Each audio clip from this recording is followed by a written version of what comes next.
Uy, Janjan! Bakit naman hanggang dito sa apartment inuuwi mo yung trabaho mo? Kung ako sa'yo, magbihis ka na. Sumama ka sa akin. May bagong bukas na bar, puntahan natin. Sigurado akong masaya doon. Mag-e-enjoy ka. Hindi na. Ikaw na lang muna, JR. Kailangan ko pang pag-aralan tong ebidensya sa mga sunod-sunod na patayan eh. Ayos. Talagang gusto mo agad masolve yan para mapabilis ang promotion mo, no? Hindi naman pare. Nakakabahala na kasi yung halos kada linggo. May mga pinapatay dito sa area natin at sa mga kalapit na lugar. Gusto ko nang mahuli kung sino ba ang nasa likod ng lahat ng ito. Pero alam mo, sa tingin ko, serial killer yan eh. Posible. Pero pwede ring hindi. Kaya nga tutok ako sa kaso na to para malaman ko kung ano talaga ang totoo. Alam mo namang ako lang ang nagtsatsaga sa kasong to kasi karamihan sa mga kasama nating investigator ay sumuko na. Okay, fine. Ikaw ang bahala. Pero teka pare, hindi ka ba talaga sasama sa akin na magbar? Hindi na. Sa susunod na lang siguro. Enjoy ka na lang pare. Sige pare. Ay, oo nga pala. Ikaw na muna ang bahala kay Kiray ha. Teka pare. Hindi ba pwedeng ipaalaga mo muna sa girlfriend mo si Kiray? Alam mo namang allergic ako sa pusa eh. Ikaw naman pare, busy ang girlfriend ko sa pagre-review. Babalik din naman ako mamaya eh. Sige na, babay na pare. Napailing na lang si Janjan nang tuluyan nang umalis si JR. Nang mag-isa na lang siya, ay muli niyang tinuon ang atensyon sa kanyang laptop kung saan naroon ang mga police report at litrato ng mga ebidensya sa mga patayan na nangyayari sa loob lamang ng isang taon. Si PO2 Janjan de la Cruz ay isang tapat at matapang na pulis. Kilala siya sa kanyang walang takot na pagsisiyasat sa mga kaso ng karumal-dumal na krimen sa kanilang lungsod. Sa kabila ng kanyang kabataan, ipinakita niyang hindi siya natitinag sa panganib, kaya madalas siyang isinasabak sa masalimuot na imbestigasyon. Kasama niyang naninirahan sa isang maliit na apartment ang kaibigan at kapwa-pulis na si SPO2JR na palaging sumusuporta sa kanya sa kabila ng kanyang pagiging masyadong seryoso sa trabaho. Hindi na mabilang ang mga gabing ginugol ni Janjan sa pag-aaral ng mga ebidensya. Sinusuri niya ang mga larawan ng mga biktima at pinagkakabit-kabit ang mga piraso ng palaisipang matagal nang bumabagabag sa kanya. Sa loob ng halos isang taon, sunod-sunod ang misteryosong pagpatay sa iba't ibang lugar malapit sa kanilang distrito. Lahat ng biktima ay natatagpuan sa parehong kalunos-lunos na estado. Puno ng kagat at kalmot ang mga yon at wala nang mga lamang loob. Walang nakikitang koneksyon sa mga biktima at walang makapagpapatunay kung sino o ano ang may kagagawan ng pagpatay. Hindi yun ordinaryong kaso ng pagpatay. Kaya naman, determinado si Janjan na malaman ang katotohanan at mapanagot kung sino man ang responsable sa krimen na yon. Patuloy na pinagmasdan ni Janjan ang mga larawan na nasa kanyang laptop. Nakatambak sa tabi niya ang ilang papel ng mga autopsy report at sa kaliwa naman niya ay may isang tasa ng kape na malamig na. Sa gitna ng kanyang ginagawa ay naramdaman niyang tila may nakatingin sa kanya. Tumingin siya sa kaliwa at doon ay nakita niya ang pusa ni JR na si Kiray na nakaupo sa may sofa. Isa yung itim na pusa na may berdeng mga mata. Tahimik yung nakatingin sa kanya. Hindi naging komportable si Janjan sa paraan ng pagtitig ng pusa sa kanya. Pakiramdam niya ay may inuusal itong kung anong dasal sa utak nito. Hoy Kiray, ano bang tinitingin-tingin mo sa akin ha? Huwag mo nga akong tignan ng ganyan. Hindi gumalaw ang pusa. Hindi man lang pumikit yun o kumurap. Nanatiling nakatutok ang mga mata nito sa kanya. Alis na dyan, Kiray, alis na! Doon ka na sa kulungan mo. Kung hindi ko lang kaibigan ng amo mo, nako, Matagal na kitang niligaw.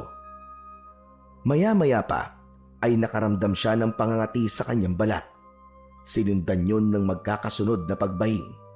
Alam niya na senyalis na yun ng kanyang allergy. Mabilis siyang tumayo at kinuha ang gamot niya sa kanyang bag. Agad niya yung ininom. Nung bata pa si Janjan, ay palagi siyang nahihirapang huminga sa tuwing may malapit na pusa sa kanya. Kaya naman ayaw niya sa pusa at kapag may nakikita siyang pusa ay itinataboy niya kagad. Hindi nga lang niya magawang maitaboy si Kiray sapagkat alaga ito ng kaibigan niyang si JR. Matapos ang ilang sandali, bahagya nang nakaramdam ng ginhawa si Janjan at ibinalik na niya ang atensyon sa laptop. Hindi na lang niya pinansin ang itim na pusa dahil alam niyang marami pa siyang mas importanteng bagay na dapat pagtuunan ng pansin.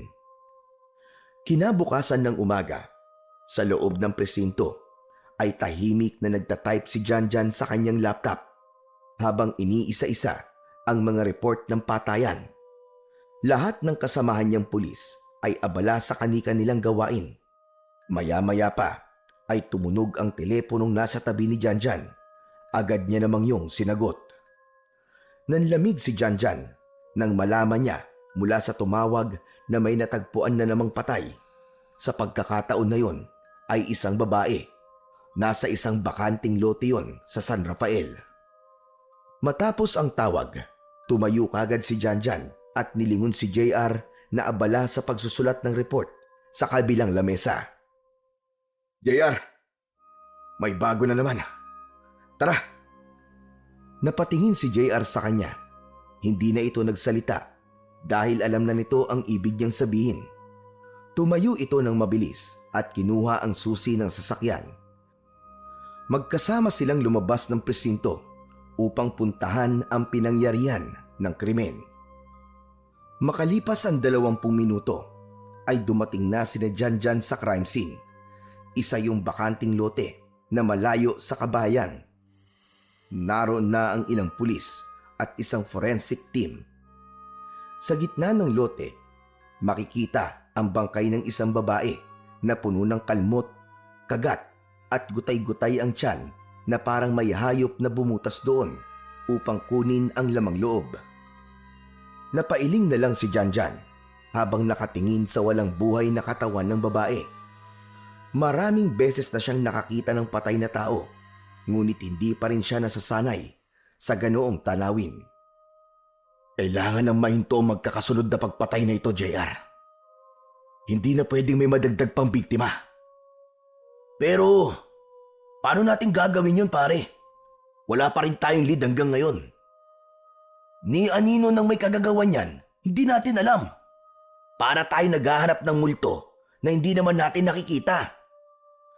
Napatingin si Janjan sa paligid. Pinag-isipan niya kung paano nila matatapos ang imbestigasyon tungkol sa krimen na yon.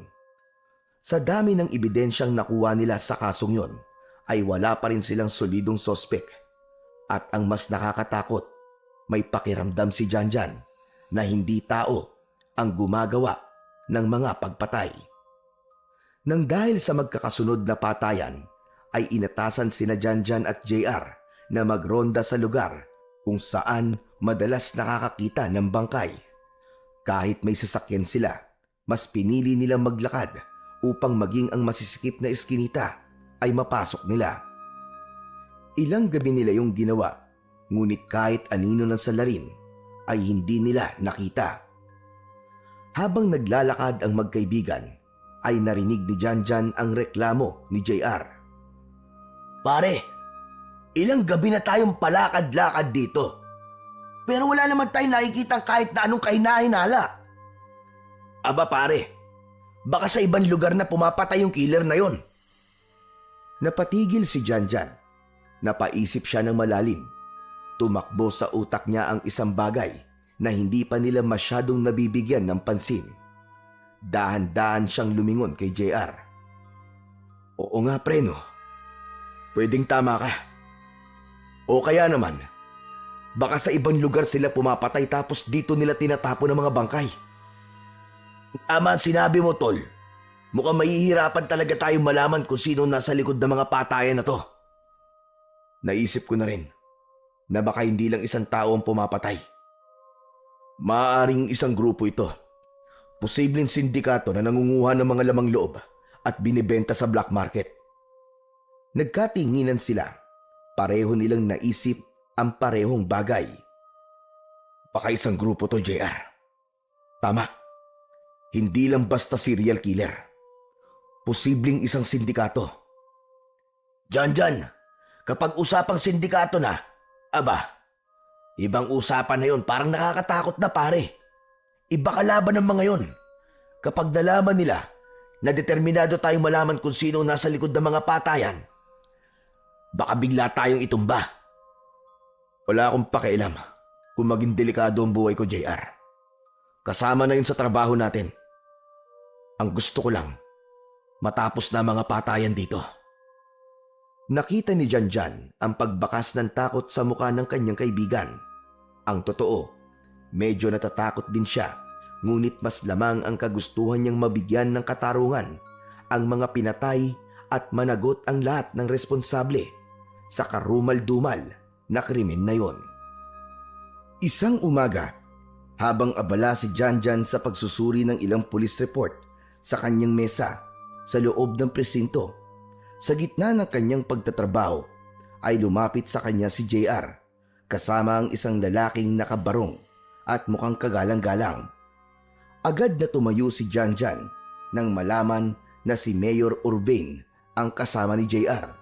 Sumaludo pa siya rito bilang pagbibigay ng galang. SPO2 Janjan de la Cruz, gusto kitang pasalamatan sa dedikasyon mo sa kaso ng sunod-sunod na pagpatay sa ating bayan. Nakarating sa akin ang labis na pagtutok mo sa kasong ito. Ginagawa ko lang po ang trabaho ko, Mayor. Pero hindi lahat ng pulis ay may ganyang kasipagan. Malaking bagay ito para sa ating bayan. May lead na ba kayo kung sino ang nasa likod ng mga patayang ito? Ano sa tingin mo ang motibo nila? Sa ngayon po, wala po kaming solidong lead, Mayor. Masyadong malinis magtrabaho ang kriminal na yon. Wala kaming nakikitang ebidensyang magtuturo kung sino ang salarin. Napabuntong hininga ang Mayor at saglit na tumingin sa mga larawang nasa mesa. Nakalulungkot ang sinapit na mga biktima. Sana ay mabigyan na sila ng hustisya. Pero higit sa lahat, Janjan, mag-ingat ka. Hindi mo alam kung sino ang kalaban mo. O sige, hindi na kita iistorbohin. Ako ay napadaan lamang dito. Maraming salamat ulit sa iyo, Janjan. Salamat din po, Mayor. Umalis na si Mayor Urbane at naiwan sina Janjan at JR. Paglabas naman ng alkalde ay malaki ang ngiti na humarap si JR kay Janjan. Wow pare! Malakas ang pakiramdam ko na may ibibigay na pabuya sa iyo si Mayor Urbane kapag nasolbong kasong to. Ha! Pahingi ako ng balato ah! Hindi importante sa akin ang pabuya, pare. Ang gusto ko lang, mainto na tong patayan at managot na ang dapat managot. Ang seryoso mo talaga sa buhay, pambira ka naman oh. Alam mo, hindi naman masamang makatanggap tayo ng pabuya sa mga magagandang bagay na ginagawa natin. Magkaiba tayo ng prinsipyo, JR. Oo nga pala, magro-ronda tayo mamayang gabi ha. Huwag mong kakalimutan yun. Hindi ko makakalimutan yun pare. Matapos yun, ay nagpaalam na si JR kay Janjan. Muling bumalik si Janjan sa kanyang trabaho at muli siyang nahulog sa malalim na pag-iisip kung paano nila mahahanap ang salarin bago tumuling umatake.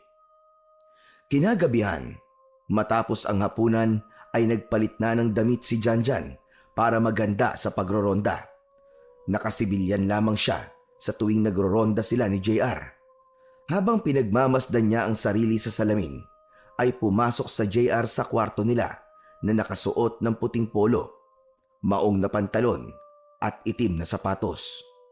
Umalingasaw sa buong kwarto ang matapang nitong pabango. Napakunot noon naman si Janjan. Ganyan na pala ang suot mo sa pagroronda, pare ha. Sandali. May lakad ka ba? Pasensya ka na pare ah. May date ako eh. Mansa rin namin ng girlfriend ko kaya hindi muna ako makakasama sa'yo sa pagroronda. Pambihira ka naman oh. Sana sinabi mo sa akin kagad kanina na hindi ka makakasama para hindi ako umasa. Kanina ko lang kasi naalala eh. Alam mo naman pare, baka awayin ako ni Abigail eh. Kapag hindi ko siya dinate, lalo na't mansa rin namin ngayon. Pare, pasensya na ah. Sa susunod na lang ako sasama sa'yo. Promise. Ay nako. Sa susunod pare, sabihin mo kagad sa akin para alam ko kung maghahanap ako ng ibang kasama. Oo pare, sorry na nga eh. Basta, bawi ako sa'yo next time. Mag-request ka na lang ng kapalit ko. O sige na, aalis na ako ah. Baka matalakan pa ako ni Abigail kapag nalito ako sa date namin eh. O sige pare, mag-iingat ka ah. Kinuha na ni JR ang jacket nito na nakasabit sa dingding. Matapos nito yung isuot, ay lumabas na ito ng kwarto.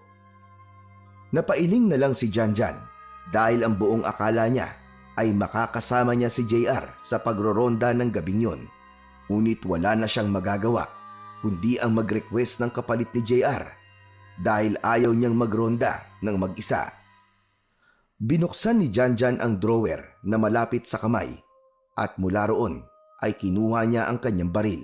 Siniguro din niyang may bala yon bago niya yon sinuksok sa holster sa kanyang bewang.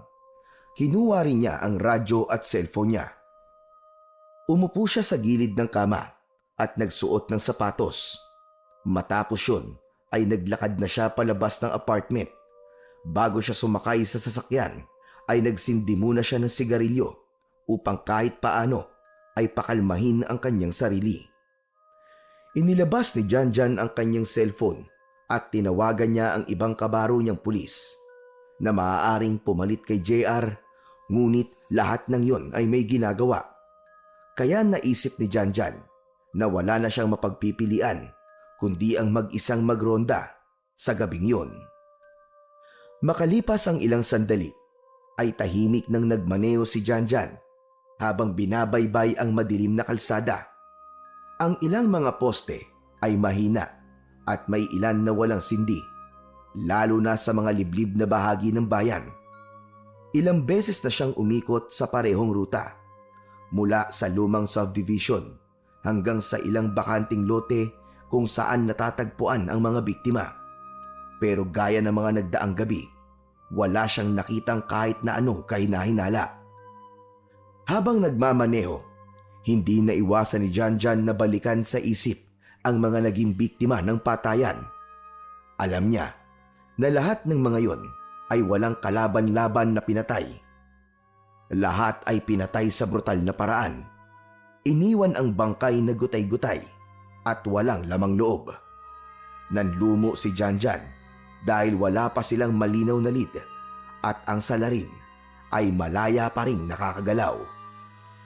Sa mga lumipas na gabi, ramdam ni Janjan ang bigat ng kawalan ng hustisya at sa gabing yon, alam niya na wala na namang mangyayari sa pagroronda niya. Hindi man lang siya nakakita ng kahit na anong palatandaan.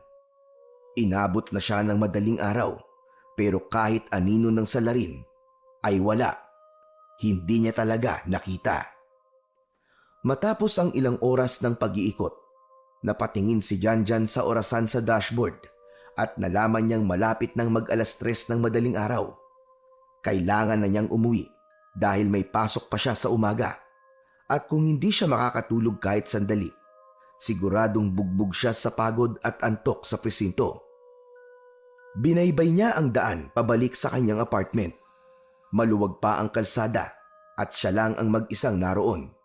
Habang nagmamaneho, napansin niya ang isang itim na van na nakaparada sa gilid ng kalsada na malapit sa isang masukal na talahiban. May kakaiba sa tanawing yon. Marahan niyang inapakan ng preno at pinatay ang ilaw, pati ang makina ng kanyang sasakyan. Tahimik niyang pinagmasdan ang sasakyan mula sa malayo. Ilang sandali pa, bumukas ang likod ng pinto ng van. Mula roon ay bumaba ang 3 lalaki na may bitbit na tila isang katawan. Pinakatitigan niya ang dala ng mga lalaki at kinilibutan siya nang masiguro niya na isa yung bangkay ng lalaki.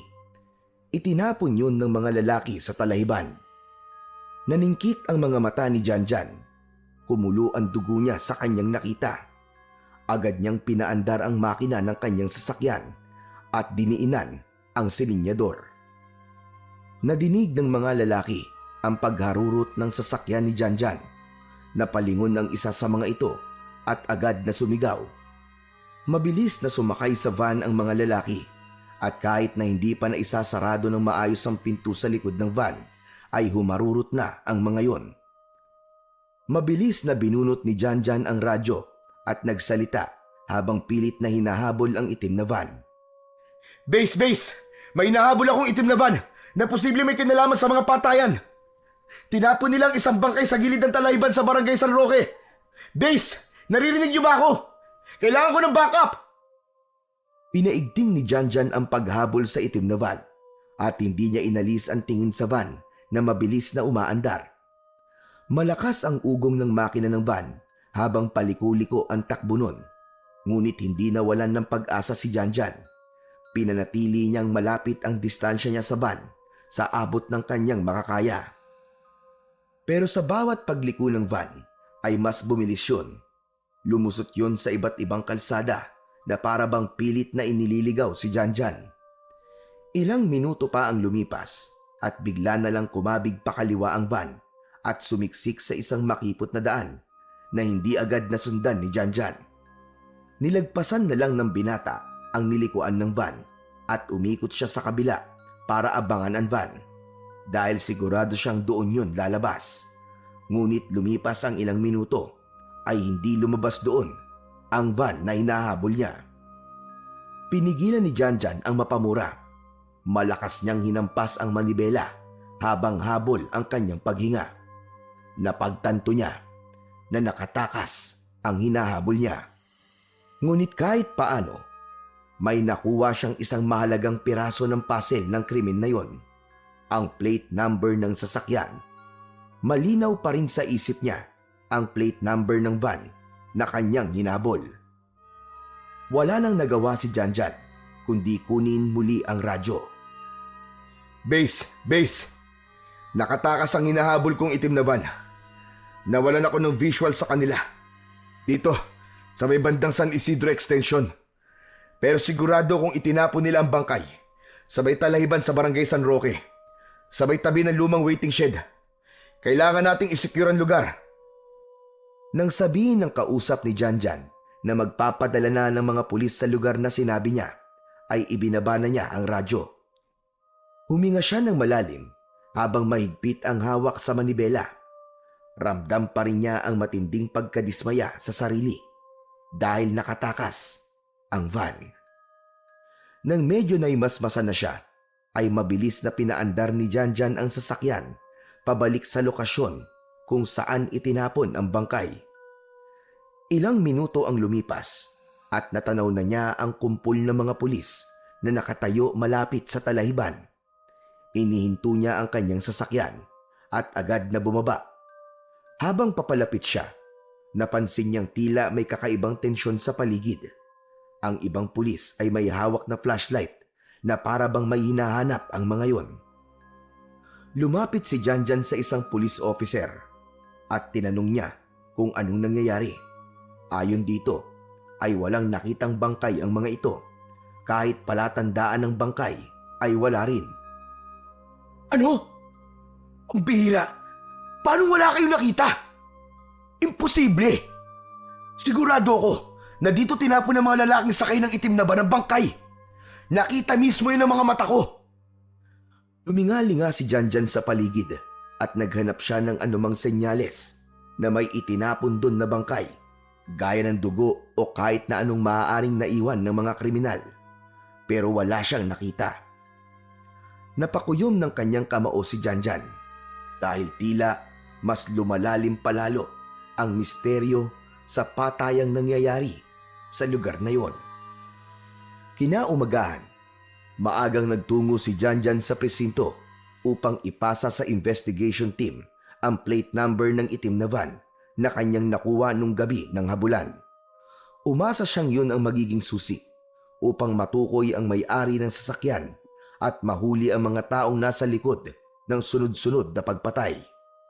Ngunit makalipas ang ilang araw ng pagsisiyasat, natanggap niya ang resulta at walang nakarehistrong sasakyan sa ibinigay niyang plate number. Sa puntong yun, mas lalong tumibay ang paniniwala ni Janjan na hindi iisang tao ang gumagawa ng mga pagpatay. Isa itong organisadong grupo na may malalim na koneksyon at posibleng may mga kasabwat na makakapangyarihang tao na nagpapahirap sa kanilang imbestigasyon. Ang pagkawala ng bangkay sa mismong lugar na nakita niyang tinapunan ng mga lalaki at ang hindi matrace na plate number ay malinaw na senyales na may nagpoprotekta sa mga kriminal. Isang umaga, pagkaupo ni Janjan sa kanyang lamesa sa presinto, ay napansin niyang may puting sobre sa ibabaw nun. Wala yung pangalan na nagpadala, pero alam niyang para sa kanya yun. Agad niya yung binuksan at habang binabasa ang nakasaad sa sulat, ay nanlamig ang buo niyang katawan. Nakalagay sa sulat na pinagpapahinga siya ng major nila ng 3 buwan sa trabaho. May sahod pa rin naman daw siya, kaya wala siyang dapat na ipag-alala. Ayon sa major nila, ay masyado na raw siyang burned out at hindi niya na nagagampanan ng maayos ang trabaho niya. Gamitin daw ni Janjan ang 3 buwan para makapagpahinga ng maayos, para kapag nagbalik na siya sa trabaho, ay makapag-function na siya ng maayos.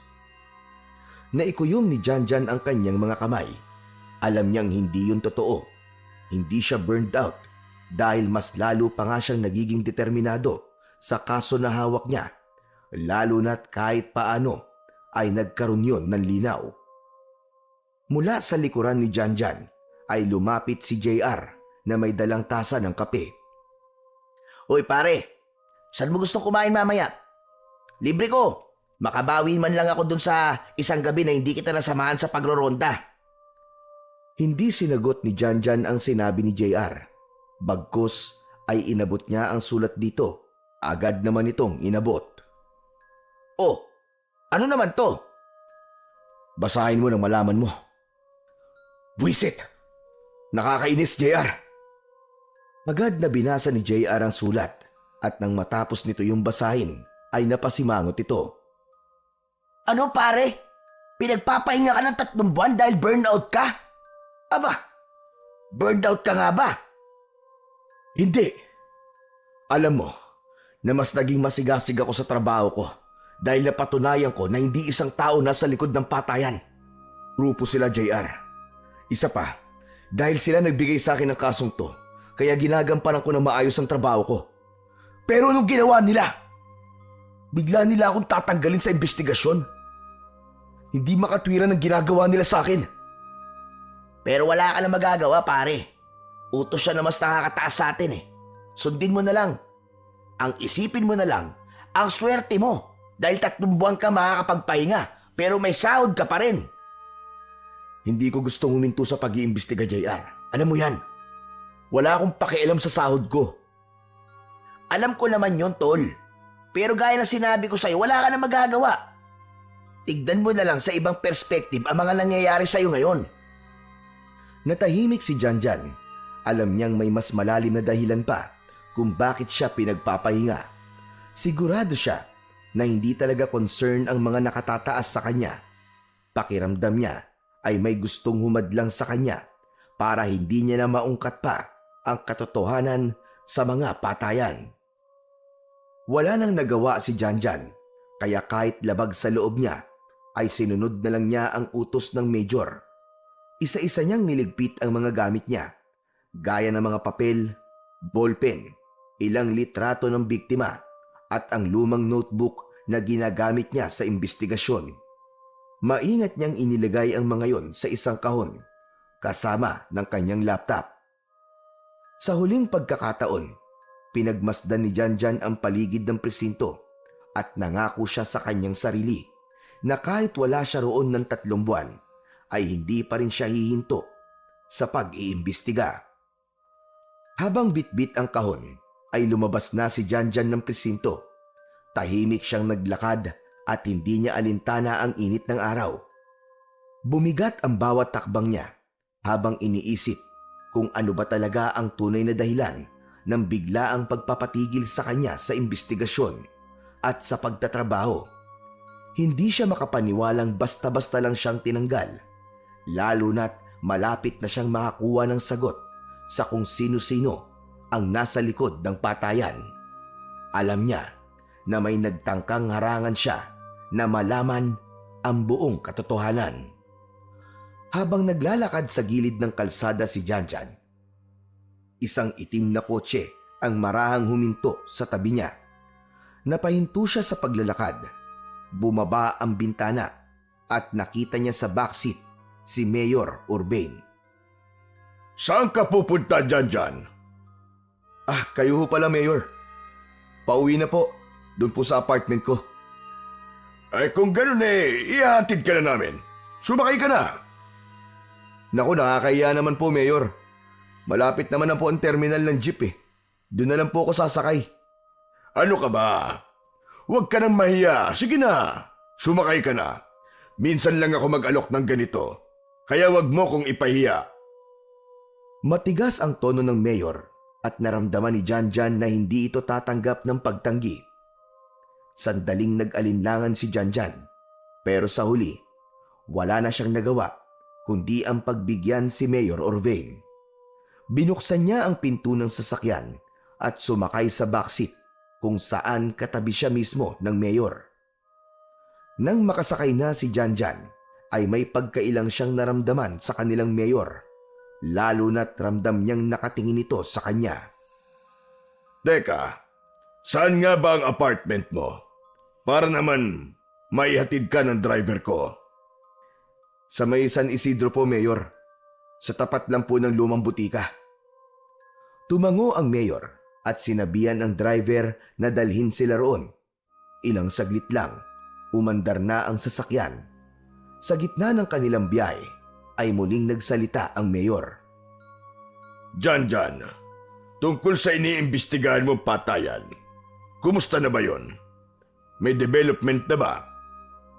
Sa totoo lang po, Mayor, nakita ko mismo ang isang itim na van na nagbaba ng bangkay sa isang talayban. Hinabol ko ho yun, pero nawala sila sa paningin ko. At ang mas nakakagulat, biglang nawala ang bangkay sa talayban. Ano ka mo? Nawala? Abay, paano nawala yon?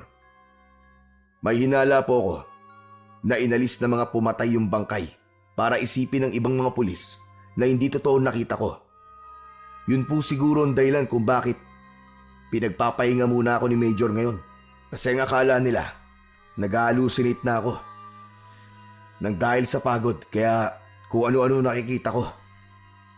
Alam kong ikaw ang pinakatumututok sa kasong ito. Ikaw lang ang may lakas ng loob na ilagay ang sarili sa panganib para maresolba ang patayan. Kaya na marinig kong pinahintukan ni Major, ay talagang nalungkot ako. Ngunit minsan, ang mga bagay na inaakala nating hindi maganda ay naglalayo lang pala sa atin sa panganib. Natahimik si Janjan.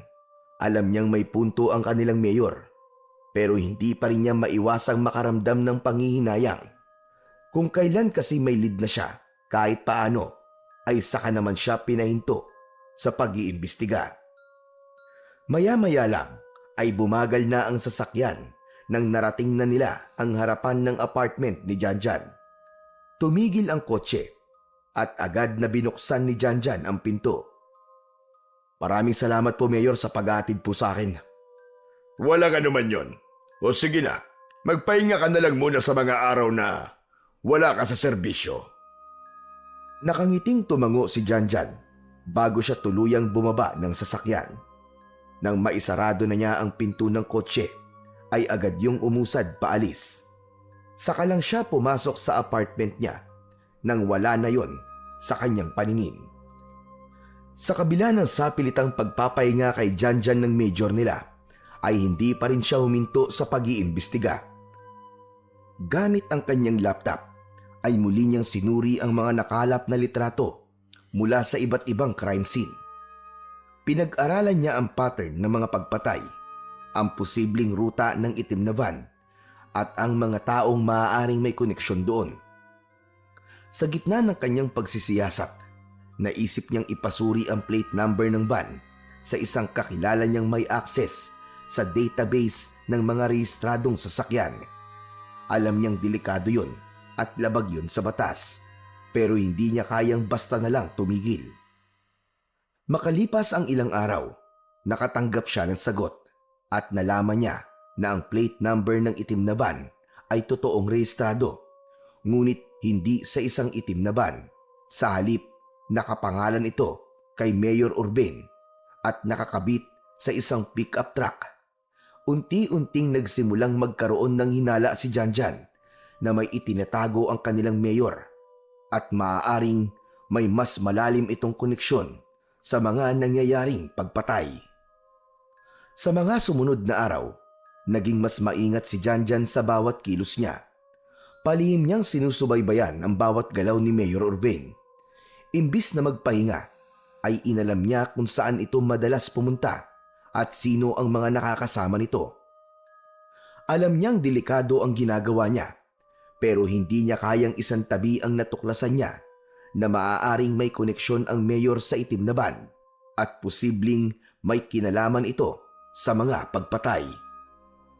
Isang gabi, nakita ni Janjan na lumabas ng bahay nito si Mayor Urbane sakay ng kotse nito. Agad na sumakay ang binata sa sariling sasakyan at sinundan ito mula sa ligtas na distansya. Hindi ito dumaan sa mga pangunahing kalsada. Sa halip, nagmaneho ito patungo sa isang liblib na lugar sa labas ng bayan. Maya-maya pa, huminto ang sasakyan sa harap ng isang lumang warehouse na tila matagal nang inabandona. Pinatay ni Janjan ang ilaw ng kanyang sasakyan at dahan-dahang bumaba. Mabilis siyang nagtago sa likod ng isang lumang container habang pinapanood niyang pumasok si Mayor Urbane sa loob ng warehouse.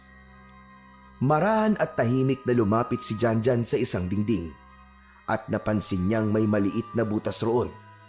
Sumilip siya upang makita niya kung anong meron sa loob ng warehouse.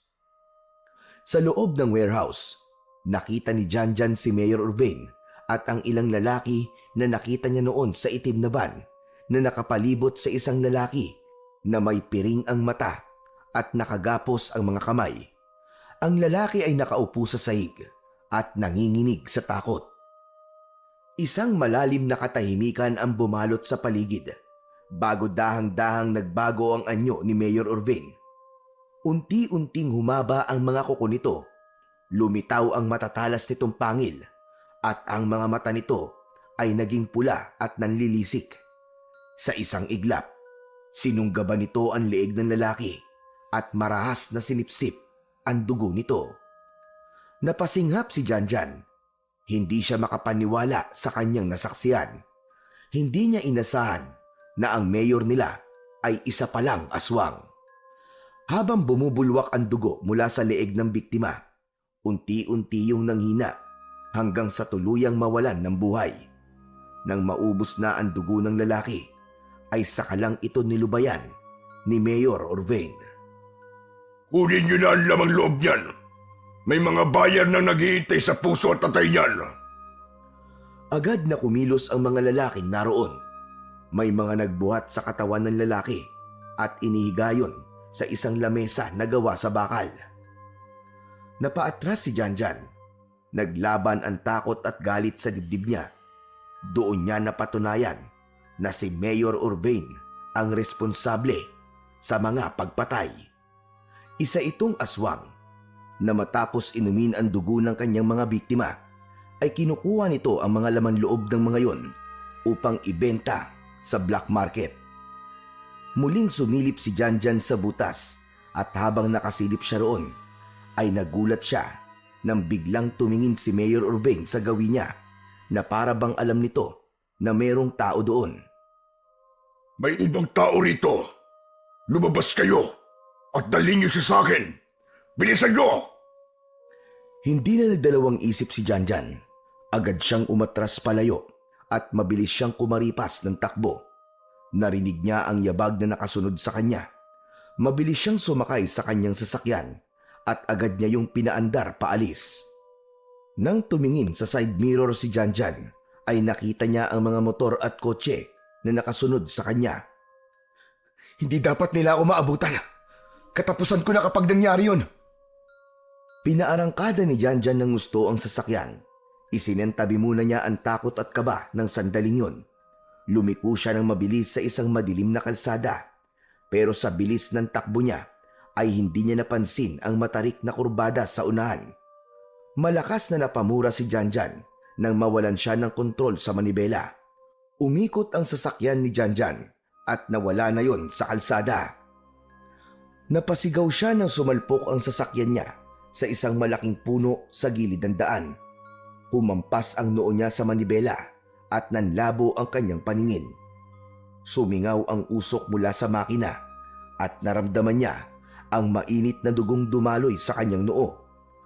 Kahit duguan at nahihilo, ay pinilit ni Janjan na buksan ang pinto ng kanyang kotse. Nang mabuksan niya yon, ay agad siyang bumaba at tumakbo siya papasok sa makapal na talahiban. Pero nang lumingon siya sa mga humahabol sa kanya, ay napamulagat siya sa kanyang nakita. Maging ang ilan sa mga tauhan ni Mayor Urvin ay naging aswang na rin. Mas lalong binilisan ni Janjan ang pagtakbo, ngunit ramdam niyang nawawalan na siya ng lakas hanggang sa nakarinig siya ng 3 magkakasunod na putok ng baril. Naramdaman niya ang pagtama ng isang bala sa kanyang balikat. Napaluhod siya ng dahil sa sakit, pero agad siyang bumangon at pinilit ang sarili na magpatuloy. Ngunit sa pagmamadali niya, ay nadulas siya sa putikan. Nawalan siya ng kontrol sa kanyang katawan at bumulusok siya pababa sa isang mababaw na bangin. Naramdaman na lang niya ang pagbagsak niya sa ilog. Sa lakas ng agos ng tubig sa ilog, ay mabilis siyang inanod nun. Sinikap niyang iangat ang ulo sa tubig, ngunit patuloy lang siyang nilamon ng tubig. Hanggang sa muling nakarinig si Janjan ng magkakasunod na putok ng baril. Naramdaman niya ang pagtama ng hindi mabilang na bala ng baril sa likod niya. Doon na tuluyang nanghina ang kanyang katawan. Naramdaman niya na unti-unti na siyang nawalan ng malay habang patuloy siyang inaanod ng ilog, palayo sa mga aswang na gustong pumatay sa kanya. Hindi nagtagal ay bumalik din kagad ang ulirat ni Janjan. Mula sa ilalim ng tubig ay lumangoy siya paibabaw kahit pakiramdam niya ay mamamatay na siya. Nang may nakita siyang lupa ay lumangoy siya papunta ron. Matagumpay siyang nakaalis sa tubig at nangihina siyang bumagsak sa malamig na lupa. Nanginginig ang kanyang buong katawan. Nang iangat ni Janjan ang tingin niya, ay nanlaki ang kanyang mga mata nang makita niya sa harapan niya ang kanyang ama at ina na matagal nang patay. Ma? Papa? Sinusundo niyo na ba ako? Hindi sumagot ang kanyang mga magulang. Sa halip, tinitigan lang siya ng mga ito. Nang kumarap si Janjan, ay biglang nawala ang dalawa. Ngunit napalitan ang mga yon ng hindi mabilang na mga pusa na naglalakad papalapit sa kanya. Iba't iba ang kulay at laki ng mga yon. Napatingin si Janjan sa isang pusa na papalapit sa kanya. Isa yung itim na pusa na may berdeng mga mata. Doon niya napagtanto kung sino ang pusa na yon. Yun ay walang iba kundi si Kiray, ang alagang pusa ni JR. Ngunit wala na siyang oras para isipin kung paano napunta ron si Kiray. Habol ang hininga na tumihaya si Janjan. Pakiramdam niya ay anumang sandali ay mamamatay na siya. Sumampa si Kiray sa kanyang dibdib. Ang malamig nitong mga paa ay ramdam na ramdam niya sa kanyang balat. Matiim siyang tinitigan ito ng diretso sa kanyang mga mata at hindi ito kumurap. Maya-maya lang ay narinig niya ang magkakasabay na pagnyaw ng mga pusa sa paligid niya. Nanuot sa kaibuturan ng tenga ni Janjan ang mga ingay ng pusa. Habang nakatitig si Janjan kay Kiray, ay isang hindi maipaliwanag na enerhiya ang dumaloy papunta sa kanya na alam niyang nanggaling sa pusa. Isang matinding init ang bumalot sa kanyang buong katawan. Dumaloy sa kanyang mga ugat ang enerhiyang yun. Napasinghap si Janjan. Maya-maya ay nakaramdam siya ng labis na panghihina hanggang sa muli siyang nawalan ng ulirat. Maliwanag na nang imulat ni Janjan ang kanyang mga mata. Nasa isang lumang kubo siya na noon lang niya napuntahan. Marahan siyang bumangon at doon niya napagtanto na wala siyang pang-itaas na damit. Nang hawakan niya ang kanyang noo ay nagtaka siya dahil wala na ang sugat niya doon. Pilit niyang inabot ang kanyang likod at maging ang mga tama ng baril sa kanya ay nawala na rin. Naguluhan siya kung paanong nawala ng ganun kabilis ang mga sugat niya. Marahang bumaba sa papag si Janjan at lumabas siya ng kubo. Sa pagbukas niya ng pinto ay tumambad sa kanya ang isang maliit na bakuran na napapalibutan ng matataas na punong kahoy. Sa gitna ng bakuran ay may isang matandang lalaki na nakaupo sa isang mahabang upuan habang umiinom ng kape. Mahaba ang balbas at bigote nito. Lalo siyang nagtaka dahil hindi niya kilala ang naturang matandang lalaki. Napansin agad ni Janjan ang napakaraming pusa sa paligid. Iba't ibang kulay at laki. Ang ilan ay nakaupo sa ilalim ng upuan ng matanda. Ang iba naman ay nakahilata sa may hagdan ng kubo, habang may ilan na tahimik na naglalakad sa paligid. Tumingin ang matandang lalaki kay Janjan at matipid itong ngumiti. Abay, sa wakas, nagising ka na rin. Lumapit si Janjan sa matandang lalaki habang bukas sa muka ang pagkalito. Nasaan po ako? Nasa bahay ko ikaw, na malapit sa gubat. Natagpuan kitang walang balay sa tabi ng ilog. Napapalibutan ka ng mga alaga kong pusa. Ayoko namang iwanan ka roon, kaya dinala na lang kita rito sa aking kubo. Abang, ano nga ba ang pangalan mo? Janjan po. Ako po si Janjan. Ako naman si Gaspar. Pero pwede mo akong tawagin na Mang Gaspar. Muling tumingin si Janjan sa paligid. Pakiramdam naman niya ay ligtas siya roon, pero hindi pa rin nawala ang kaba sa kanyang dibdib. Ano ba nangyari sa iyo, Abang? Bakit nasa ilog ka at walang balay? Napabuntong hininga si Janjan bago nag-umpisang magsalita. Inilahad niya ang lahat mula sa pagsunod niya kay Mayor Urvin, ang nakita niyang katotohanan tungkol sa pagiging aswang nito, hanggang sa habulan sa daan at ang pagtama ng mga bala sa kanyang katawan at pagtangay sa kanya ng tubig sa ilog. Pero ang hindi ko po maintindihan, kung bakit po biglang nawala mga sugat ko. Aba, dapat po patay na po ako sa dami ng bala na tumama sa akin. Tapos ngayon, kahit galos ay wala akong makita sa katawan ko. Nagulat si Janjan nang biglang lumapit sa kanya ang pusang si Kiray at ikiniskis ang katawan nito sa kanyang paa. Para bang may nais itong iparating. Napatingin si Janjan sa paligid. Marami pang ibang pusa ang naroon. Dapat ay bumabahin na siya sa dami ng mga pusa. Pero nagtaka siya kung bakit tila nawala ang allergy niya sa mga pusa ng sandaling yon. Gusto mo bang malaman kung bakit buhay ka pa hanggang ngayon? Alam ko na nagtataka ka kung paanong humihinga ka pa matapos ang lahat ng pinagdaanan mo. Teka, panaginip pa ang lahat ng nangyari?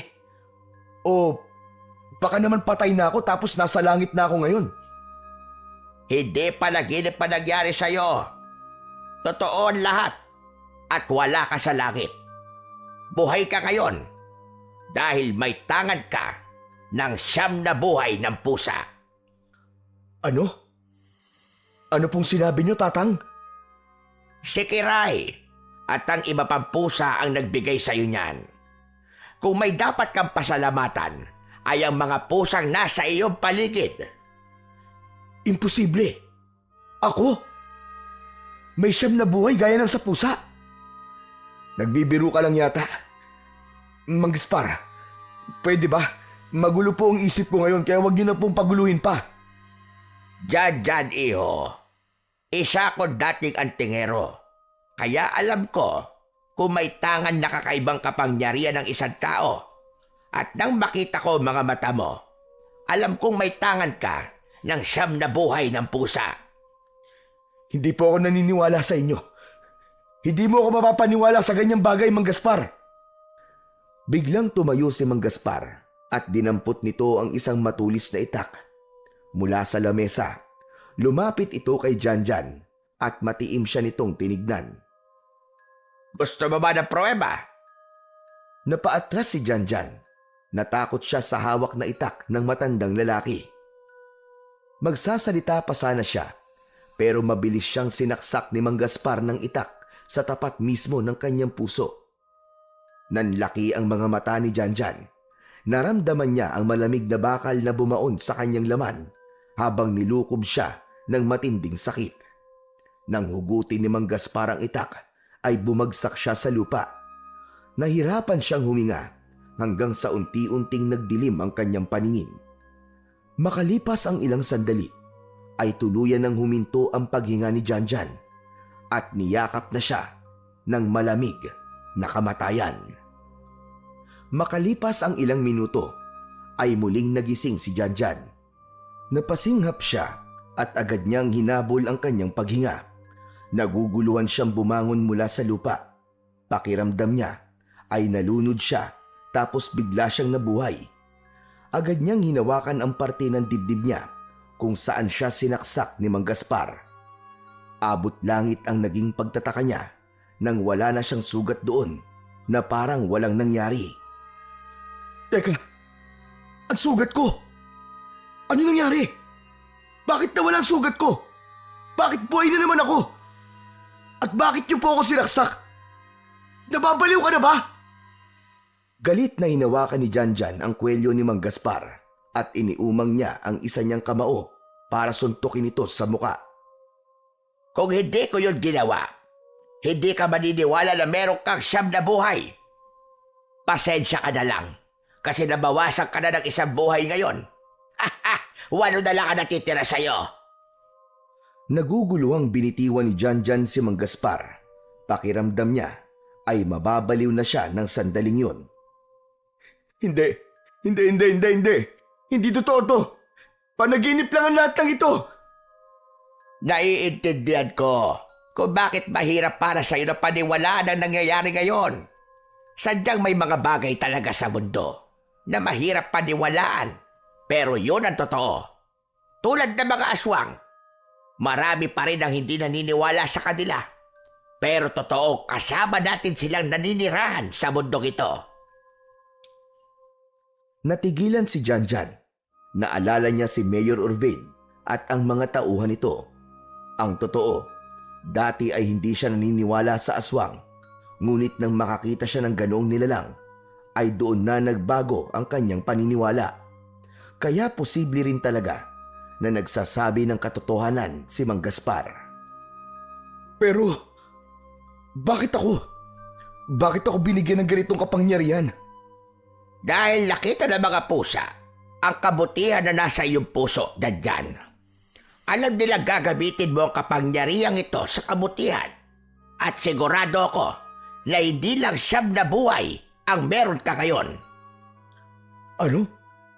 Ano pong ibig niyo sabihin? May iba ka pang kakayahan, pero ikaw mismo makakatuklas nun sa mga darating pag-araw. Kaya huwag kang magugulat kung may mga bagay kang magagawa ay hindi kayang gawin ng isang pangkaraniwang tao. Hindi pa rin makapaniwala si Janjan sa kanyang mga nalaman. Pero sa kaibuturan ng kanyang isip ay may bahagi na nagsasabing totoo ang lahat ng yun. At sigurado siya na simula sa araw na yon ay isang malaking pagbabago ang mangyayari sa kanyang buhay.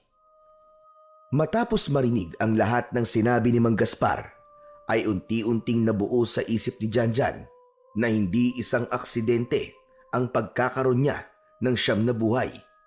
May dahilan kung bakit siya nabigyan ng kakayahang bumangon mula sa kamatayan at alam niyang yun ay upang wakasan ang kasamaan ni Mayor Urbane. Hindi niya maaaring hayaang magpatuloy ang pagpapalaganap nito ng takot at pagpatay nito sa mga inosenteng tao. Alam niya na kailangan ng wakasan ang lahat ng yun sa lalong madaling panahon. Ngunit alam din ni Janjan na hindi ganun kadali ang lahat. Kung basta na lang niya isisiwalat ang nalaman niya, ay maaaring siya pa ang pagbintangan at ituring na kalaban ng mga tao. Napakalakas ng impluwensya ng mayor at siguradong marami ang maniniwala sa sasabihin nito kumpara sa kanya. Kailangan niyang magplano ng mabuti, pag-isipan ang bawat galaw at tiyakin na kapag umatake siya ay wala ng lusot si Mayor Urbane. May 8 pang natitirang buhay si Janjan at nangako siya na gagamitin niya yun hindi lang para sa pansarili niyang kapakanan, kundi para sa paghihiganti at katarungan. Sa mga nakalipas na araw, nanatili muna si Janjan sa kubo ni Mang Gaspar. Tinulungan niya ang matanda sa mga gawain habang lihim na binuo niya ang kanyang plano laban kay Mayor Urbane. Sa kabila ng mga katanungan sa kanyang isip tungkol sa kanyang bagong kakayahan, ay alam niyang hindi niya maaaring sayangin ang pambihirang pagkakataon na yun. Isang gabi, hindi na napigilan pa ni Janjan ang sarili at nagdesisyon na siyang bumalik sa kanyang apartment. May isang tao lang siyang alam niya na maaari niyang pagkatiwalaan sa sandaling yun. Yun ay walang iba kundi si JR. Kailangan niyang kausapin ng kaibigan at ipaalam ang nangyari at humingi ng tulong. Lumapit siya kay Mang Gaspar upang magpaalam. Hindi naman ito tumutol at sa halip ay nagpaalala lamang na mag-iingat siya. Tumango si Janjan bilang sagot bago lumabas ng kubo upang puntahan si JR sa kanilang apartment. Nang makarating si Janjan sa apartment nila ni JR, ay sa bintana siya pumasok dahil naiwanan yung nakabukas. Kumatok kasi siya sa pinto, ngunit walang nagbukas, kaya napagtanto niyang walang tao ron at wala ang kanyang kaibigan. Pagkapasok niya ay agad niyang sinuri ang paligid. Wala nga roon si JR. Agad siyang lumapit sa kanyang lamesa at sinilip ang mga gamit niya. Maayos pa naman ang lahat. Binuksan niya ang kanyang laptop at sinimulang i-check ang ilang mahalagang files na naroon. Nagulat si Janjan nang biglang bumukas ang ilaw. Napalingon siya sa pintuan at nakita niya ang kaibigan niyang si JR na nakatayo roon habang nanlalaki ang mga mata at tila hindi ito makapaniwala na nakita siya nito. "Oh, tol, mabuti naman at dumating ka na. Halika, kailangan kita makausap." Janjan? Pare? Lumapit si JR sa kanyang kaibigan, ngunit agad itong lumuhod at nagmakaawa. Pakiusap naman pare oh. Alam mo naman takot ako sa multo eh. Huwag mo ako multuhin. Pabira ka oh, di ba? Nag-promise na tayo noon. Hindi ko pinakialaman ang mga gamit mo pare. Huwag mo naman ako multuhin pare please. Nagmamakaawa ako sa'yo. Hoy! Tumigil ka nga dyan. Ano ba pinagsasasabi mo? Para kang sira ulo. Tumayo ka dyan. Napabuntong hininga si Janjan bago binatukan ang kaibigan. Aray ko naman. Ang pangit mo naman maging multo pare. Mapanakit ka. Tigil-tigilan mo na ako ah. Ano ba multo pinagsasabi mo? Hindi ako multo no. Buhay na buhay ako. Umangat ang mukha ni JR at pakurap-kurap na tinignan siya. Marahan itong tumayo habang hindi inaalis ang tingin sa kanya. Ano? Hindi ka multo? Ibig sabihin, buhay ka talaga? Oo nga. Kung patay na ako, di sana hindi na kita nabatukan. Dahan-dahang hinawakan ni JR ang braso ni Janjan na para bang tiniyak nito kung totoo bang buhay siya talaga. Nagulat si Janjan nang bigla siya nitong yakapin, pero agad niya itong inilayo sa kanya. Hoy, ano ka ba? Huwag mo nga akong yakapin. Nahihirapan akong humingi. Naaalibadbaran ako sa'yo. Hala, buhay ka nga pare. Buhay ka. Akala ko talaga patay ka na eh. Lord, salamat at buhay ang pare ko. Pambihira ka, oo. Bakit mo naman naisip na patay na ako? Pare, yung kasi ang alam naming lahat. Natagpuan kasi yung kotse mo sa gilid ng daan. Tapos wala ka ron. Wala rin nakakaalam kung nasan ka. Tapos may dugo pa sa loob ng sasakyan mo. Ayon sa mga nag-imbestiga pare, malaki raw ang posibilidad na nadali ka ng mga pumapatay dito sa lugar natin. Kaya inisip na ng lahat na wala na. Dedo ka na pare. Pati nga ako yun din ang inisip eh. Napamura si Janjan sa kanyang narinig. Sigurado ako, si Mayor Orvain na naman ang nag-utos sa mga nag-imbestiga na palabasin na patay ako. Napakahayop talaga ng mayor na yun. Demonyo siya. Bakit naman niya gagawin yun? Anong kinalaman ni Mayor sa pagkawala mo? Siya pa nga itong grabe mag-alala sa'yo kasi sabi niya, malaking kawalang ka daw dahil ikaw ang namumuno sa pag-iimbestiga sa mga patayan dito.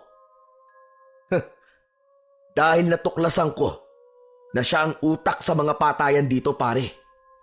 Meron siyang grupo na kumukuha ng mga lamang loob para ibenta sa black market. Si Mayor Orvain ang dahilan kung bakit ang daming taong nawawala at natatagpo ang patay. At hindi lang yun, JR. Nalaman ko rin na si Mayor Orvain ay isang aswang. Ano?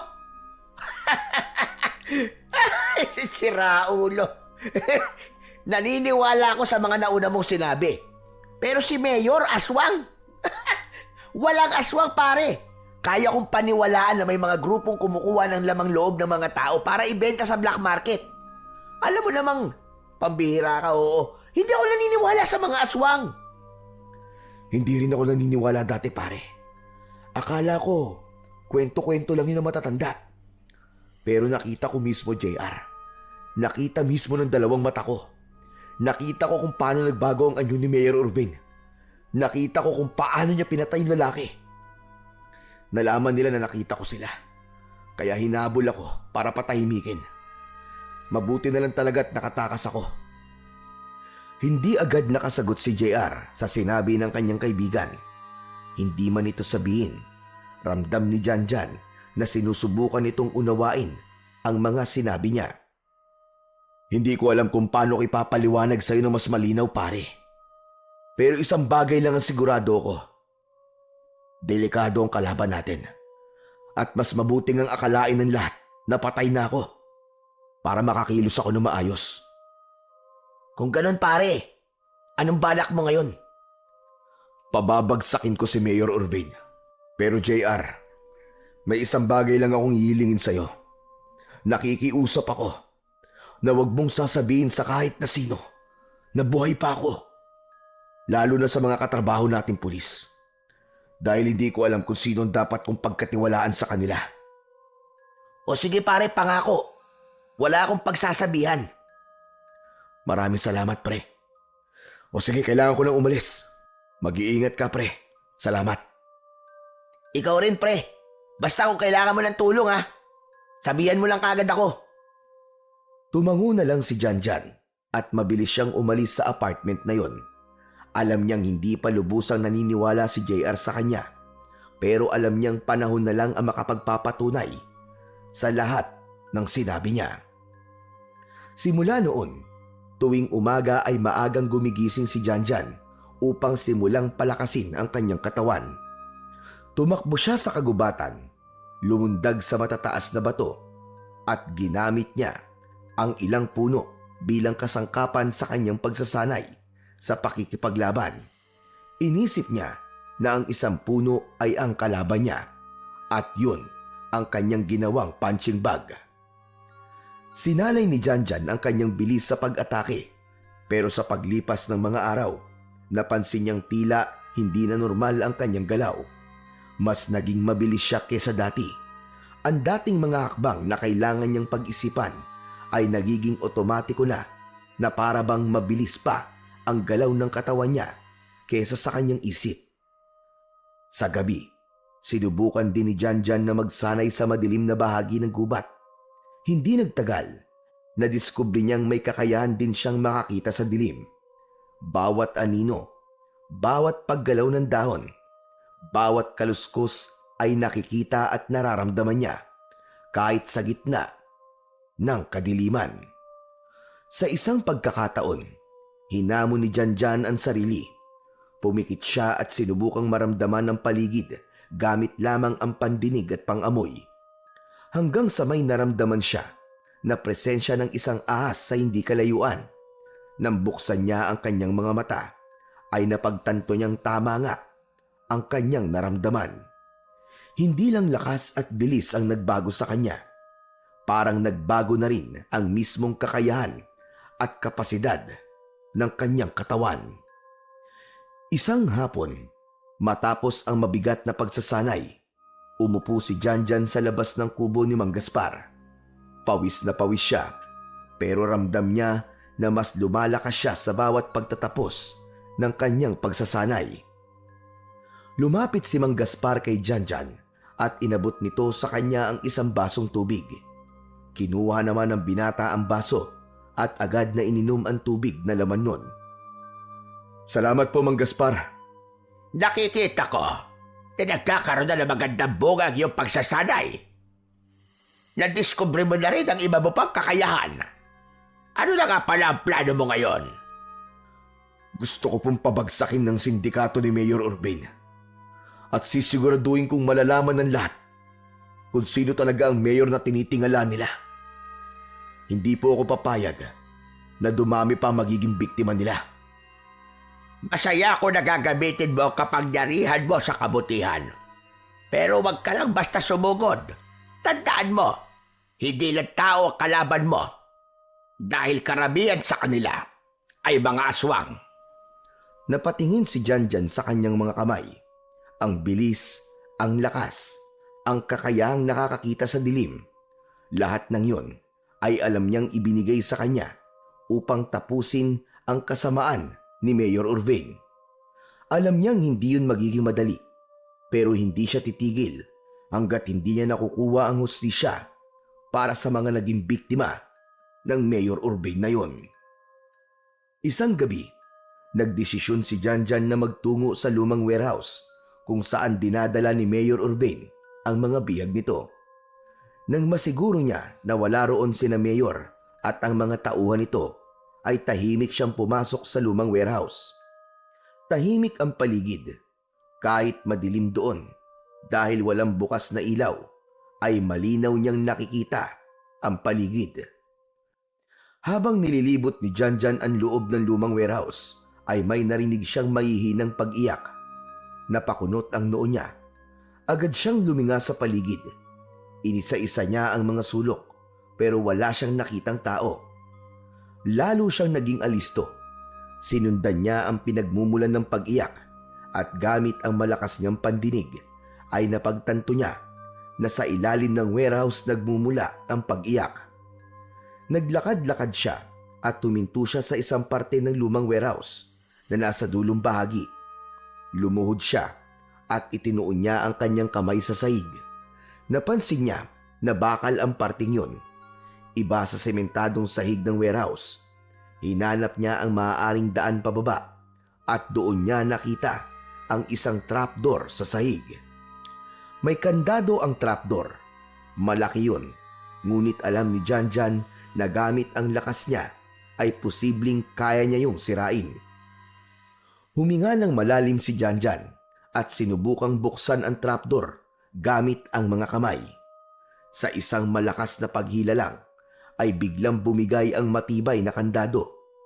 Napatingin siya sa kanyang sariling kamay at hindi siya makapaniwala sa lakas na meron siya. Isang hagdan ang bumungad kay Janjan nang mabuksan niya ang trapdoor. Walang alinlangang bumaba siya doon. At habang palapit siya sa dulo ng hagdan, ay mas luminaw ang tunog ng pag-iyak. Hindi lang isang tao ang umiiyak, kundi marami. Sa kabila ng dilim, kitang-kita ni Janjan ang tanawin sa ibaba. Ilang tao ang nakapiring at nakatali. Mga babae, lalaki, at meron ding mga bata. Siksikan ng mga yon sa isang sulok habang nanginginig sa takot. Dahan-dahang lumapit si Janjan sa mga yon at mahinang nagsalita. Huwag kayong maingay. Tutulungan ko kayong makaalis dito. Napalingon ang lahat kay Janjan. Mabilis, ngunit maingat na kumilos si Janjan. Isa-isa niyang pinakawalan ang mga bihag. Ginamit niya ang maliit na kutsilyong dala niya upang putulin ang matitibay na lubid na nakapalupot sa kamay ng mga ito. Nang matanggal na ang mga gapos, ay agad niyang inalis ang mga piring ng mga bihag. Lumutang sa mukha ng bawat bihag ang takot at pag-aalinlangan, ngunit mas nangibabaw roon ang pag-asa. Huwag kayong maingay. Sumunod lang kayo sa akin at sisiguraduhin kong makakaalis kayong lahat dito ng ligtas at buhay. Naunang umakyat si Janjan sa hagdan. Nang makarating siya sa itaas, ay luminga siya sa paligid. Wala pa rin doon ang mga tauhan ni Mayor Orvain. Nang masiguro niyang ligtas ang paligid, bumalik ang tingin niya sa mga bihag at sumenya siya sa mga yon na pwede nang lumabas ang mga ito. Isa-isang umakyat ang lahat sa hagdan habang bakas sa mukha ng mga ito ang labis na takot. Naunang lumabas si Janjan ng warehouse. Nang makita niyang ligtas pa rin ang paligid, ay mabilis siyang humarap sa mga bihag. Dali! Sa likod ng warehouse kayo dumaan. Tumakbo kayo at huwag kayong hihinto hanggang sa makarating kayo sa kalsada. Doon kayo humingi ng tulong. Agad na tumakbo ang mga bihag palabas ng warehouse. Tinuntun na mga yon ang madilim na daan sa likod ng warehouse. Pinanood ni Janjan ang mga bihag hanggang sa unti-unti nang makalayo ang mga yon. Hindi muna siya umalis sa kanyang kinatatayuan dahil nais niyang makasiguro na walang susunod sa kanila. Makalipas ang ilang minuto, ay nagdesisyon na si Janjan na sumunod sa mga bihag. Ngunit hindi pa man siya nakakaakbang, ay bigla siyang nakarinig ng ugong ng paparating na sasakyan. Mabilis siyang nagtago sa gilid ng warehouse. Mula roon ay sumilip siya at nakita niya ang isang van at ilang motor na huminto sa harap ng warehouse. Mabilis na bumaba ang ilang armadong lalaki mula sa van. Ilang saglit lang, bumukas ang pinto ng van sa harapan at bumaba mula roon si Mayor Orvain. Pumasok ang grupo sa loob ng warehouse. Patuloy na nakiramdam si Janjan. Ilang sandali lang, narinig niya ang sigawan at pag-aalboroto ng mga tauhan ni Mayor. Nagsimula ang kaguluhan sa loob ng warehouse. Narinig niya ang malalakas na tunog ng mga bagay na sinisipa at ibinabalibag sa sahig. Sinabayan yun ng malulutong na pagmumura ni Mayor Orvain. Hanapin niyo mga bihag! Sigurado kong hindi pa nakakalayo mga yon! Bilisan niyo! Sunod-sunod na yabag na palabas ng warehouse ang narinig ni Janjan. Huminga ng malalim ang binata at inihanda ang sarili. Nang maramdaman niya na nasa pintunan ng warehouse ang mga kalaban niya, ay mabilis niyang sinunggaban ang baril ng isang tauhan ni Mayor. Pinilipit niya ang braso ng lalaki at nang mabitiwan nito ang machine gun, ay agad niya yung inagaw at itinutok sa mga papalapit na kalaban. Walang tigil na pinaputukan ni Janjan ang mga yon. Ang ilan sa mga tauhan ni Mayor Orvain ay agad tinamaan ng bala at bumagsak sa lupa. Ang iba naman ay mabilis na nakapagtago. Ilan sa mga tauhan ng mayor ay naging aswang. Maging si Mayor Orvain ay nag-anyong aswang na rin nang makita nito si Janjan. Sabay-sabay na sumugod ang mga aswang kay Janjan. Nagpapaputok siya ng sunod-sunod, ngunit hindi yun naging sapat sa bilis ng mga aswang. May isa na mabilis na sumunggab sa kanya. Ang ilan ay hinawakan ang magkabilaan niyang braso. Malakas siyang napasigaw sa sakit nang may mga aswang na kumagat sa kamay niya. Hindi na niya kinaya at tuluyan na niyang nabitiwan ang hawak niyang baril. Sa dami ng aswang na nakahawak kay Janjan, ay madali siyang naihiga ng mga yon sa lupa. Nagpumiglas siya, ngunit isang lalaki ang tumayo sa paanan niya at sunod-sunod siyang pinaputukan ng baril sa dibdib. Sa pagitan ng paghihingalo ni Janjan, ay narinig niya ang malakas na halakhak ni Mayor Urvain. Hindi ko akalaing buhay ka pa pala, Janjan. Parang kang pusa. Hindi agad namamatay. Bigla siyang sinunggaban ni Mayor Urvain at kinagat siya nito sa leeg. Naramdaman niya ang marahas na pagsipsip nito ng dugo hanggang sa tuluyan ng matapos ang buhay niya. Makalipas ang ilang oras, ay muling nabuhay si Janjan. Ngunit hindi siya makahinga dahil nakabaon siya sa ilalim ng lupa. Napagtanto niya na inakala ni na Mayor Urvain na napatay siya ng mga ito, kaya ibinaon na lamang siya ng mga yon sa lupa. Naramdaman ni Janjan ang bigat ng lupa sa kanyang katawan. Pilit niyang ginalaw ang kanyang mga kamay at paa upang makalikha siya ng kahit na maliit na espasyo. Hindi siya nahirapang makagalaw dahil malambot pa ang lupang nakaibabaw sa kanya. Inipon ni Janjan ang kanyang lakas at ginawa niya ang lahat upang makaahon siya mula sa pagkakalibing niya sa lupa. Hindi nagtagal ay nagawa niyang makawala mula roon at agad siyang sumagap ng hangin. Hinayaan niyang mapuno muli ng hangin ng kanyang baga bago niya tuluyang inalis ang kalahati ng kanyang katawan sa lupang nakatabon sa kanya. Habol ang paghinga na napahiga si Janjan sa lupa habang nakatingin sa malawak at madilim na kalangitan. Kinapa niya ang kanyang dibdib at leeg at wala na siyang naramdaman na kahit maliit na sugat. Napangisi si Janjan. Maya-maya pa ay isang malakas na halakhak ang kumawala sa kanyang lalamunan. Akala yata ng mayor na yon ay madali niya ako mapapatay. Wala siyang kaalam-alam na 7 buhay pa ang kailangan niyang patayin bago niya ako tuluyang mapuksa. Tumayo na si Janjan at bahagyang nag-inat ng katawan. Maya-maya pa ay nagsimula na siyang maglakad pabalik sa bahay ni Mang Gaspar. Madilim pa rin nang marating ni Janjan ang kubo ni Mang Gaspar. Pagpasok niya ay nakita niya si Mang Gaspar na nakaluhod sa harap ng isang maliit na altar. Nakapikit ito at nagdarasal. Agad namang naramdaman ng matanda ang presensya niya, kaya huminto ito sa pagdarasal at tumingin sa kanya. Tumayo ito at mabilis na lumapit sa binata. Ano nangyari sa'yo? Bakit puro lupa ka? Mahabang kwento po, Mang Gaspar. Sige lang, handa akong makinig kahit gaano pa kahaba yan. Pero salamat sa Diyos, iho, at buhay ka. Kanina pa ako nagdadasal para sa'yo dahil alam ko, kaya ka umalis dito ay haharapin mo na ang aswang na mayor na yon. Wala naman po kayong dapat ipag-alala, Mang Gaspar. Baka nakakalimutan niyo po na marami akong buhay. Janjan, iho, hindi mo dapat sinasayang ang buhay mo. Abay, nauubos din yan. Alam ko po, Mang Gaspar, pero marami pa ako natitira. Meron pa akong 7 buhay. Hindi ko gusto yung sinasabi mo. Ibig sabihin napatay ka ni Mayor Urbain. Bawat buhay ay mahalaga. Hindi mo dapat iniisip na para ka lang may reserba na pwede mong gamitin kung kailan mo gusto. Umupo si Janjan sa bangkito at napabuntong hininga.